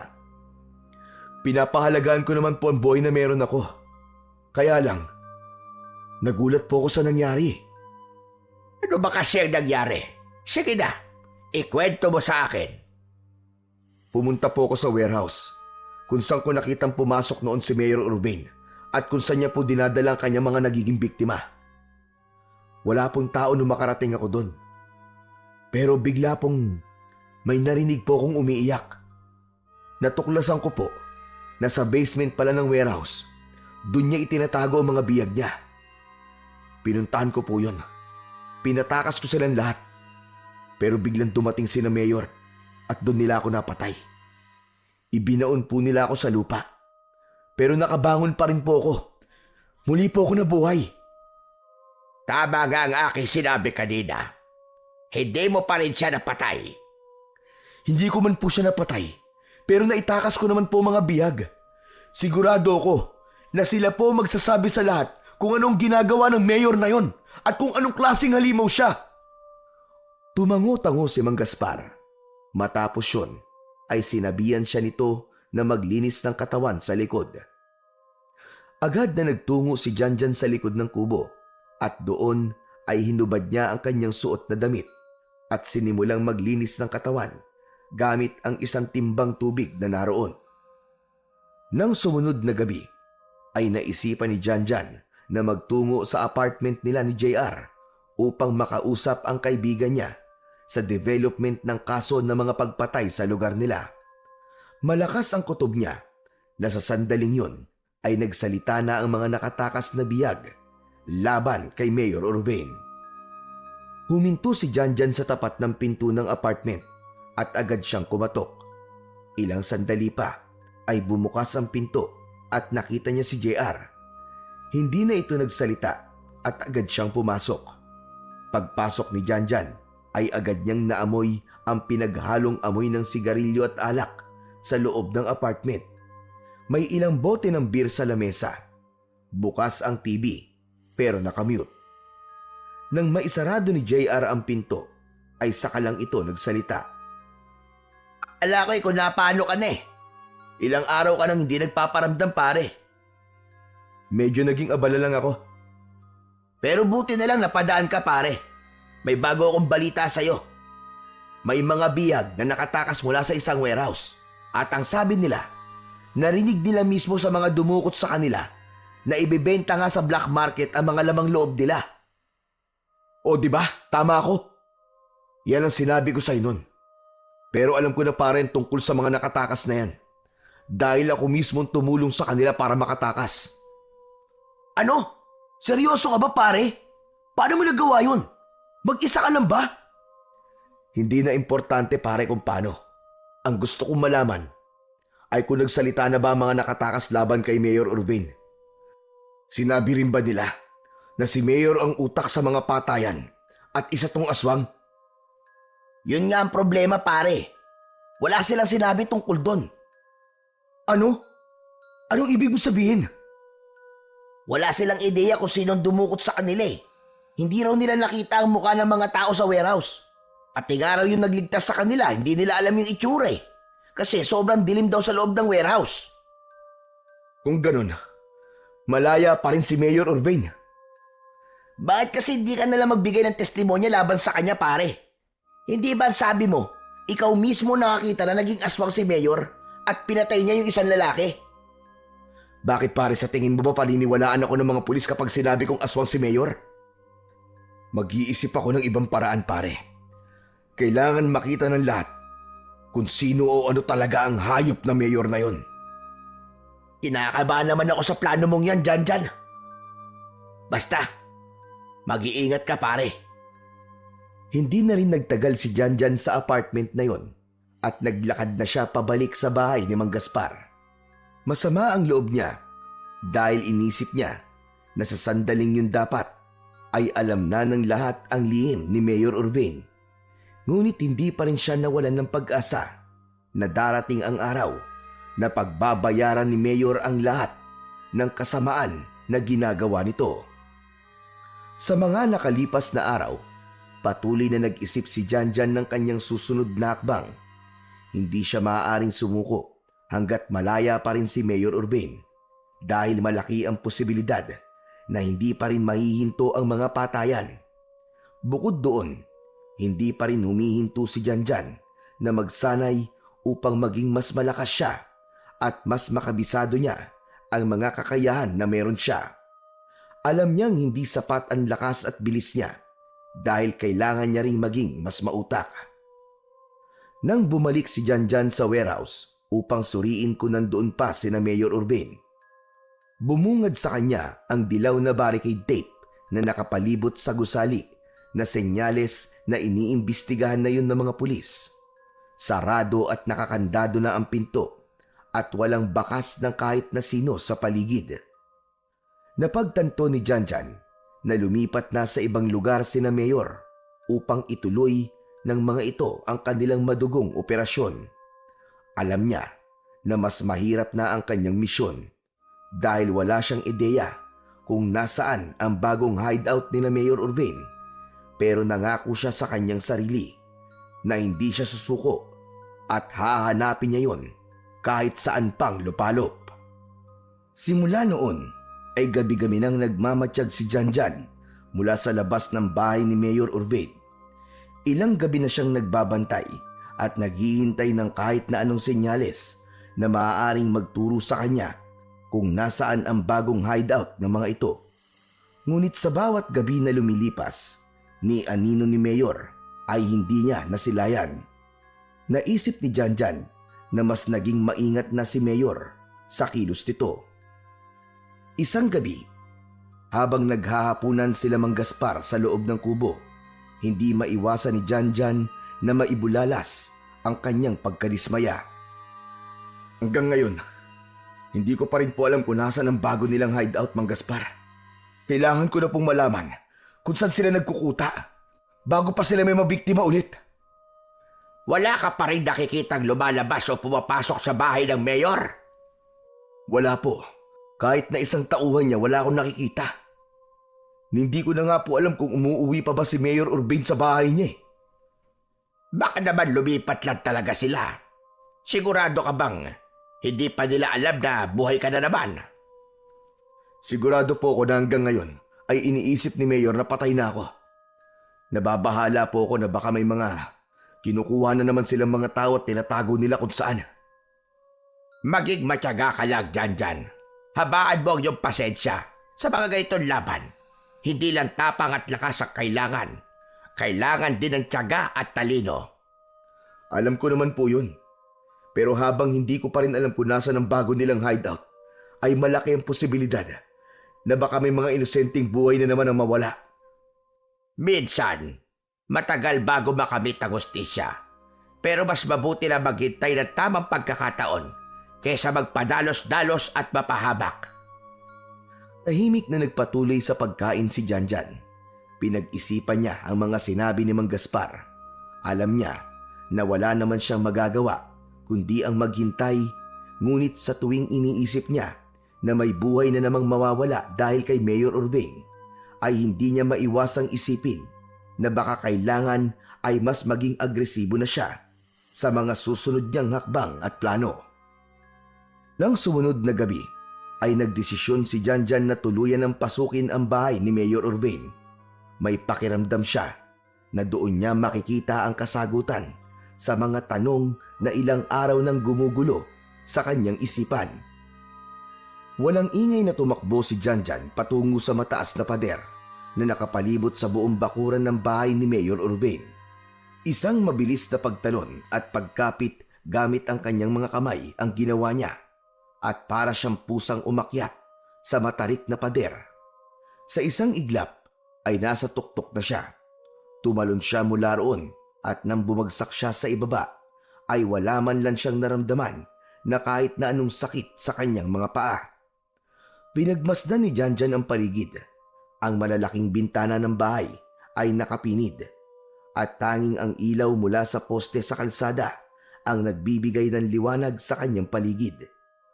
Tumingala siya at napansin niya ang isang balkonahe sa ikalawang palapag. Mabilis siyang tumakbo at tumungtong sa isang maliit na ledge sa gilid ng bahay. Saka umakyat patungo sa balkonahe. Sa ilang sandali lang, nasa itaas na siya at marahan siyang lumapit sa may pinto na nasa balkonahe. Buti na lang at hindi yun nakalak, kaya matagumpay siyang nakapasok sa loob ng bahay ng kanilang mayor. Tahimik niyang tinahak ang hallway sa ikalawang palapag habang palingalinga siya sa bawat sulok. Bumaba siya sa hagdan. Nang marating niya ang unang palapag, ay muli niyang pinagmasdan ang paligid. Walang kahit isang tao ang naroon at tila maging ang bahay na yon ay inabandona na rin. Babalik na sana siya sa ikalawang palapag nang bigla siyang may narinig na maihinang pag-iyak. Natigilan si Janjan at nakiramdam siya ng mabuti. Sinundan niya ang pag-iyak hanggang sa napansin niya ang isang pinto sa ilalim ng hagdan. Sigurado ang binata na doon nanggagaling ang mga iyak. Nilapitan niya yon at sinubukang buksan, pero nakalak. Napamura siya sa kanyang sarili. Wala na siyang oras para humanap ng susi. Malakas niyang sinipa ang pinto at sa pangatlong sipa niya ay bumigay na nga ang pinto. Tumambad sa kanya ang isang makitid na hagdan na pababa. Humigpit ang hawak niya sa patalim na nakasukbit sa kanyang bewang. Pakiramdam niya ay naulit lang ang eksena noong nagtungo siya sa lumang warehouse kung saan may mga nailigtas siyang bihag ni Mayor Urbane. Sa bawat takbang ni Janjan pababa ng hagdan ay lalong bumigat ang kanyang pakiramdam. Isang malamig na hangin ang sumalubong sa kanya na may halong amoy ng dugo. Nang marating niya ang ibaba ng hagdan ay nanlaki ang kanyang mga mata sa kanyang nakita. Sa loob ng malawak na silid na yon ay may mga taong nakaupo sa sahig. Nakatali ang mga kamay ng mga yon sa likuran at may piring ang mga mata. May ilan na mahinang humihikbi habang ang iba naman ay tila wala ng lakas para umiyak. Ang kanilang mga katawan ay payat, marurumi at puno ng sugat. Doon na naisip ni Janjan ang katotohanan na ang mismong bahay ni Mayor Urbane ang bago nitong hideout. Sa mismong bahay na yon ginagawa ng mayor ang karumal-dumal nitong mga gawain. Hindi na nagdalawang isip si Janjan at agad siyang kumilos. Sinimulan niyang alisin ang mga piring ng mga taong naroon. Huwag kayong matakot sa akin. Nandito ako para iligtas kayong lahat. Ngunit natigilan si Janjan nang biglang bumukas ang ilaw. Nagsigawan ang mga taong naroon. Lumingon siya sa mayagdan at doon niya nakita si Mayor Urbane na marahang bumababa sa hagdan habang may dala itong malaking klase ng baril. Huminto ito at nakangising tinignan si Janjan. Alam mo, hindi ko maintindihan kung paano ka pa nabuhay. Pero kahit gaano pa karami ang buhay na meron ka, hindi ako magsasawang patayin ka ng paulit-ulit. Hindi na nakaporma si Janjan nang itutok ng mayor ang baril sa kanya at sunod-sunod siya nitong pinaputukan. Nagtakbuhan ng mga biyag sa isang sulok at sinalo niya ang lahat ng bala na pinakawalan ni Mayor Urbane. Naramdaman ni Janjan ang matinding pagyanig ng kanyang katawan. Tumama ang mga bala sa kanyang dibdib at ulo. Sumabog ang dugo mula sa kanyang mga sugat. Ilang segundo lang ang lumipas ay tuluyan na siyang bumagsak sa malamig na sahig. Doon na niya naramdaman ang malamig na pagyakap sa kanya ng kamatayan. Isang malamig na katahimikan ang bumalot sa silid matapos bumagsak ang dugoang katawan ni Janjan. Ang mga bihag ay tahimik at nanginginig sa takot habang si Mayor Urbane naman ay nakangiti habang nakatutok pa rin ang baril sa bangkay ni Janjan. Ngunit sa isang iglap, biglang bumukas ang mga mata ni Janjan. Muli na naman siyang nabuhay dahil sa tangan niyang siyam na buhay ng pusa. Napasinghap siya, ngunit bago pa man siya makabangon, ay nakita niyang nag-anyong aswang na si Mayor Urbane. Mabilis na inatake ng mayor si Janjan at sinunggaban siya nito na matutulis nitong mga ngipin sa kanyang leeg. Malalim at mariing bumaon yun sa kanyang laman at naramdaman niya ang marahas na pagsipsip ng aswang sa kanyang dugo. Ramdam na ramdam ni Janjan ang mabilis na pagkaubos ng kanyang hininga. Lumabo ang kanyang paningin at namanhid ang buo niyang katawan. Hanggang sa pangalawang pagkakataon sa gabing yun ay muli siyang namatay sa kamay ni Mayor Urbane. Subalit makalipas na naman ang ilang minuto ay muling nabuhay si Janjan. Ngunit sa pagkakataon na yon ay handa na siya. Mabilis niyang kinuha ang patalim na nakasuksok sa kanyang pantalon at itinarak niya yun ng 3 beses sa tagiliran ng mayor. Napaatras ang mayor at hindi makapaniwala sa bilis ng pagkilos ni Janjan. Bumagsak ang galit sa mukha ng aswang. Mabilis namang tumayo si Janjan at ubod lakas niyang sinipa sa dibdib si Mayor Urvain. Tumalsik ito at malakas na bumangga ang likod nito sa dingding. Hindi na ako papayag. Nabawasan mo pa ng kahit na isang buhay na meron ako. Bago pa man makabangon ng maayos si Mayor Urvain, umatake na kagad si Janjan. Sinugod niya ito ng walang pag-aalinlangan. Sinalubong ni Mayor si Janjan. Mabilis namang naiwasan ni Janjan ang bawat pag-atake ng Mayor. Nang makakita si Janjan ng pagkakataon, ay nagawa niyang itarak ang patalim sa dibdib ng aswang. Ngunit hindi pa rin yun bumagsak. Sa halip, muling umatake si Mayor Urvain gamit ang napakabilis nitong paggalaw.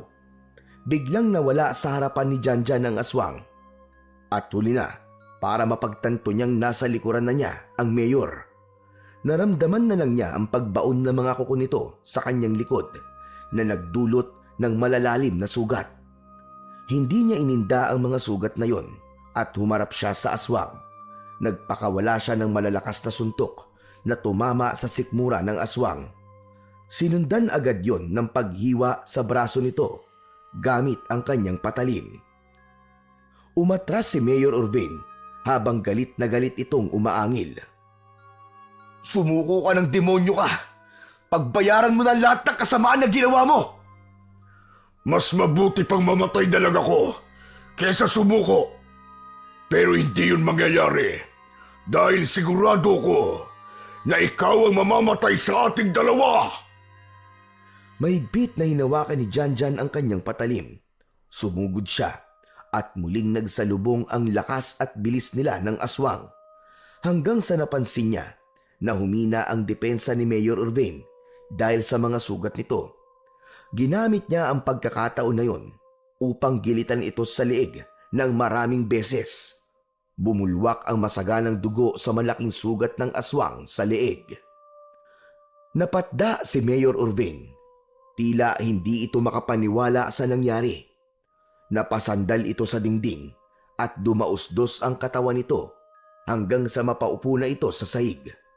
Maya-maya lang ay hindi na ito gumagalaw at tuluyan na itong binawian ng buhay. Habol ni Janjan ang kanyang paghinga habang nakatingin siya sa walang buhay na katawan ni Mayor Urvain. Tinignan niya ang mga taong naroon na kahit bakas pa rin ang takot sa muka, ay ramdam niya ang pasasalamat ng mga yon sa kanya. Matapos mapatay si Mayor Urvain, ay agad na tumakas palabas ng bahay si Janjan kasama ang mga nailigtas niyang bihag.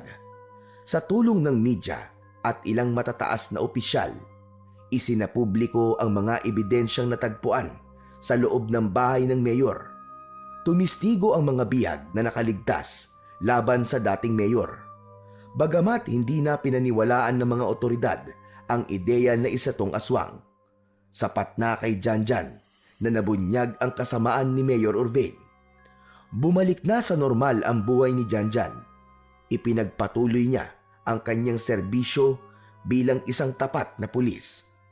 Ngunit sa kabila ng kanyang tila ordinaryong pamumuhay, alam niyang hindi pa tapos ang kanyang laban. Patuloy niyang pinaghusay ang kanyang kakaibang kakayahan sa tulong ni Mang Gaspar. Sa bawat pagsasanay niya, ay mas lalo niyang natututunan ang tunay na sukdulan ng kanyang kapangyarihan at kung paano niya pa yun magagamit sa mas tamang paraan.